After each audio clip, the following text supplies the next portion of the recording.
Welcome back to वाणिज्य educator. I am Muskan Chaurasia and I hope आज का आपका एग्जाम बहुत अच्छा गया होगा। किसी का बियॉन्ड एक्सपेक्टेशन, किसी का एक्सपेक्टेशन से थोड़ा सा कम। सो डोंट वरी, डिसहार्ट फील मत करें। आपका नेक्स्ट एग्जाम आने वाला है 17 को। आप उसके लिए और अच्छा सा प्रिपेयर करें जिससे कि आपके ज्यादा से ज्यादा अच्छे मार्क्स आ सके, आपकी परसेंटेज भी अप जा सके। बिजनेस स्टडी आपको भी पता है, आपने अभी तक बहुत थोड़ा पढ़ा होगा, थोड़े में आपके बहुत अच्छे मार्क्स आए होंगे। तो जब आपके थोड़े में इतने अच्छे मार्क्स आ सकते हैं, थोड़ा और अच्छे से पढ़ेंगे इस बारी, जिससे कि आपके 40 on 40 कवर हो सके। तो इस वीडियो में मैं आपको बताऊंगी कि किस तरीके से आप अपने 3 डेज को प्लान करें, क्या क्या चीजें आप पढ़े और क्या क्या चीजें आप जो है थोड़ा कम भी पढ़े तो भी चल जाएगा, और किस तरीके से आप अपने 3 डेज को प्लान करें कि आपके अच्छे से अच्छे मार्क्स आ सके। नेक्स्ट मैं आपको कुछ अटेम्प्टेशन की टिप्स बताऊंगी कि किस तरीके से आप एग्जाम अटेम्प्ट करें, एग्जाम में क्या क्या चीजें करनी जरूरी हैं और किस तरीके से आप अपने आंसर शीट को प्रेजेंटेबल बना सके।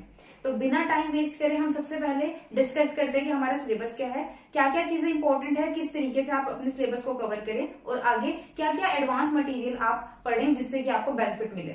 सबसे पहले हम अपने सिलेबस पे चलते हैं। तो सिलेबस में हमारे पास है staffing, directing, controlling, financial management, financial market and consumer protection. तो ये जो 3 चैप्टर्स हैं हमारे, स्टाफिंग, डायरेक्टिंग, कंट्रोलिंग, ये तीनों जो है सीक्वेंस बेस्ड चैप्टर हैं। Financial management and financial market sequence based है, बट जो कंज्यूमर प्रोटेक्शन है ये अपने आप में एक यूनिट है, ये किसी भी चैप्टर के ऊपर डिपेंड नहीं करता।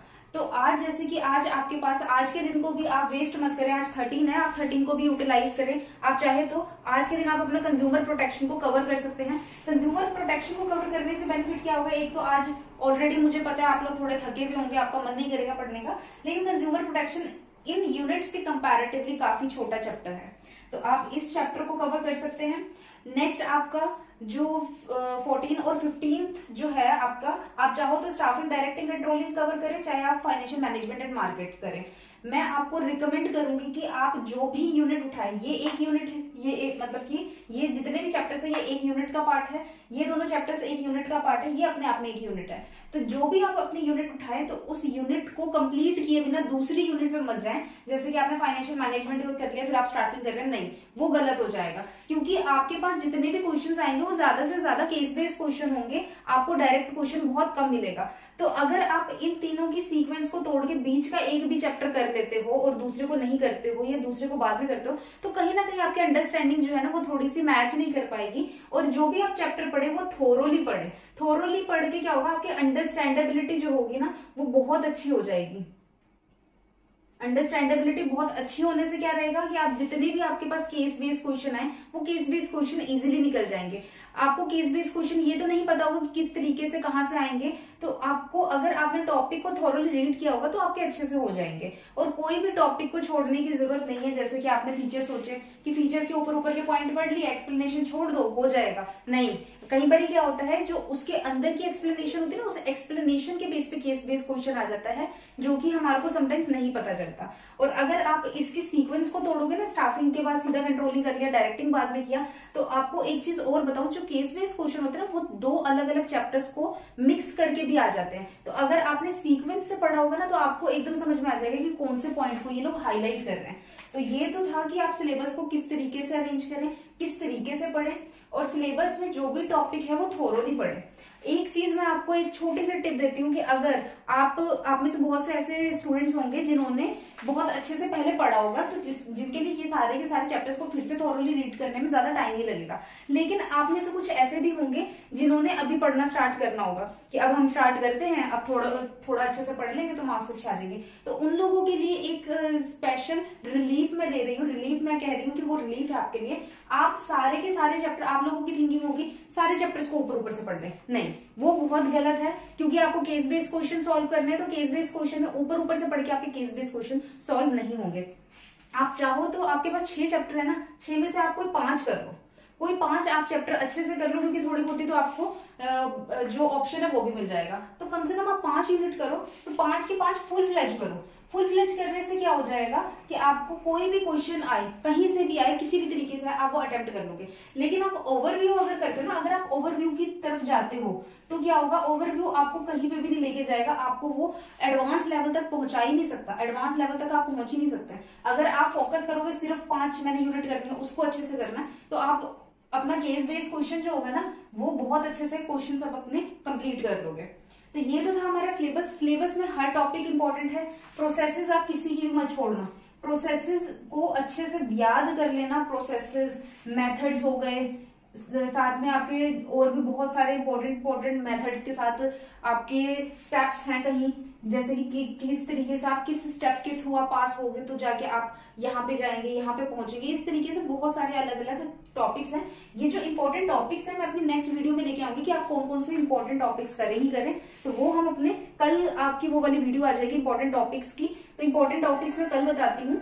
लेकिन आप जो भी चैप्टर करें, आज आप अपने आप को इस तरीके से प्लान करें, सारा का सारा अपना सिलेबस देखें कि कौन कौन से चैप्टर आपने अच्छे से करने हैं। कोई अगर आप, ठीक है आपके पास नहीं है उतना टाइम, तो आप एक कोई भी चैप्टर छोड़ सकते हो 6 में से। लेकिन अगर आप जो 6 में से छोड़ोगे तो कोशिश करना कि यूनिट को अच्छे से कंप्लीट करो। ऐसे छोड़ने का ऑप्शन नहीं बनता, क्योंकि अगर आप ये वाली यूनिट को ले रहे हो तो आपको ये तीनों चैप्टर्स अच्छे से करने पड़ेंगे। ये यूनिट ले रहे हो तो दोनों चैप्टर्स अच्छे से करने पड़ेंगे। ये करो तो अच्छे से करो, मतलब जो चीज आप करो अच्छे से करो, यूनिट की सीक्वेंस मत तोड़ना। नेक्स्ट अब हम जाते हैं कि 16th मई को आपको क्या करना चाहिए। पहली बात तो आज 13th है, कल 14th है, 15 तक कोशिश करो जितना आपने सिलेबस करना कर लो। 16th को आपकी स्ट्रेटेजी क्या होनी चाहिए कि आप 16th को सिर्फ और सिर्फ इस तरीके से आप पढ़ो कि ऊपर से आपने जल्दी से ओवरव्यू देखा कि क्या क्या चीजें, क्या क्या पॉइंट्स हैं, और उसके बाद आप डायरेक्टली अपने केस बेस्ड क्वेश्चंस को करो। आप जिस बुक से पढ़ रहे हो, आपने अगर आरके सिंगला से स्टार्ट किया था, आरके सिंगला पढ़ो। आपने अगर अपनी जो एनसीईआरटी अगर आपने स्टार्ट किया था, एनसीईआरटी से पढ़ो। जिस बुक से आपने पूरा साल पढ़ा है इस टाइम वही बुक पढ़ना, कोई एक्स्ट्रा बुक मत पढ़ना, कोई गूगल के पीछे मत भागना कि गूगल से एक्सप्लेनेशन देख लेते, नहीं, कोई बेनिफिट नहीं है। आपने जिस बुक को आपने स्टार्टिंग से पढ़ा है ना, वही बुक आपको अच्छा बेनिफिट देगी, ना कि अदर बुक्स।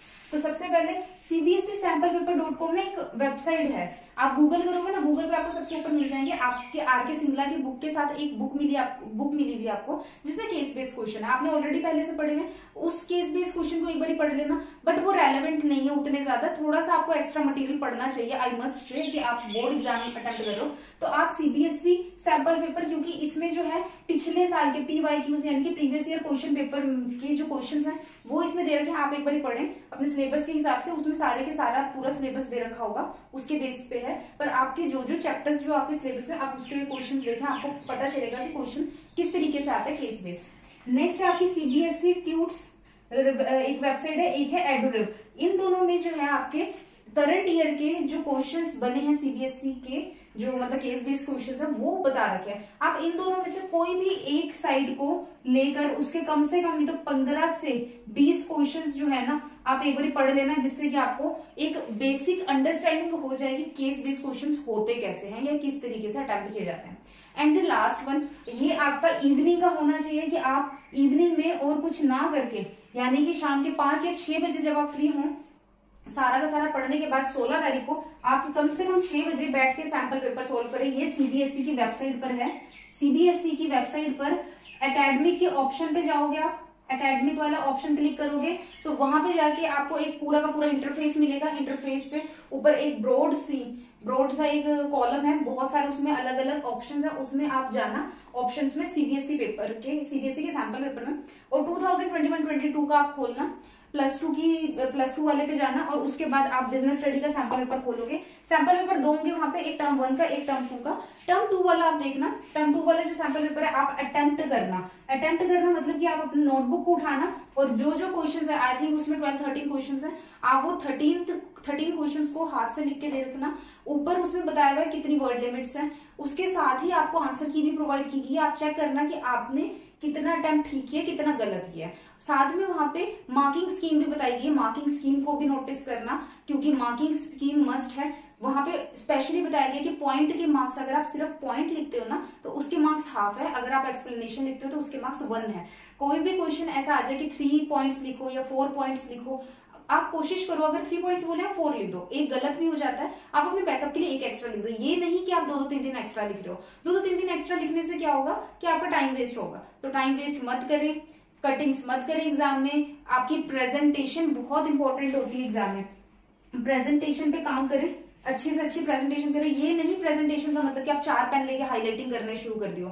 अगर आपके पास बॉल पेन से कर रहे हो तो बॉल पेन भी बहुत अच्छा हाईलाइटर का काम करता है। आप जो जो पॉइंट्स लिखो उसको डबल लाइन मार्क करो, सिंगल लाइन मार्क करो। जो मेजर हेडिंग है उसको डबल लाइन मार्क कर दिया, जो सब हेडिंग है उसको सिंगल लाइन मार्क कर दिया, सिंगल लाइन मतलब क्लिक कर दी। कटिंग आपने नहीं करनी है, पेंसिल आपके पास है, पेंसिल और पेन को यूज कर लो।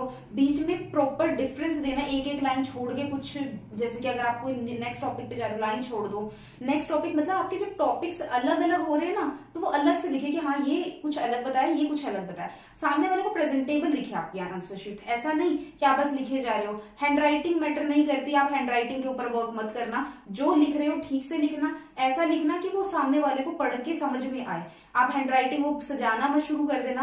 और दूसरी बात, कट करो तो वो स्केचिंग करना मत शुरू कर देना, हल्का सा कट कर दो। और हो सकता है कि आपने कोई एक आंसर लिखा और वो आपको लग रहा है कि ये मेरा गलत हो गया, मतलब मेरी अंडरस्टैंडिंग गलत हो गई है, मैंने ये पॉइंट गलत उठा लिया, तो उसको काटा मत मारना, ना पेन से ना कुछ। पेंसिल से साइड में रोंग छोटा सा पेंसिल से कर देना, ताकि अगर ये सही होगा तो तब की तब देखेंगे, गलत होगा वो तो गलत है ही है। लेकिन उससे क्या होगा, अगर आप ऐसे ऐसे कटिंग करोगे ना तो सामने टीचर को पहले से ही, जो चेक कर रहा है उसको पहले ही लग जाएगा कि इस बच्चे को यहाँ पे कंफ्यूजन है, इसमें ये कहीं ना कहीं गलती करेगा ही करेगा। वो मार्क्स कटने का आप ऑप्शन दे दोगे। तो ये गलतियां मत करना, अच्छे से अटेम्प्ट करना। आपको कोई भी अगर टॉपिक में अभी भी डाउट है, आप मुझे कमेंट करके बता सकते हैं। आप कमेंट करें, मैं वो वीडियो आप तक पहुंचा दूंगी। आप हमें चाहें तो इंस्टाग्राम और फेसबुक के थ्रू भी बता सकते हैं। आई होप आपको आज की वीडियो अच्छी लगी होगी और इस वीडियो के थ्रू आपको कुछ वैल्यू ऐड होगा आपके एग्जामिनेशन पॉइंट ऑफ व्यू से। Do well, prepare well and all the very best for your exam. अच्छा पेपर देना, सबके बहुत अच्छे मार्क्स आएंगे। Thank you.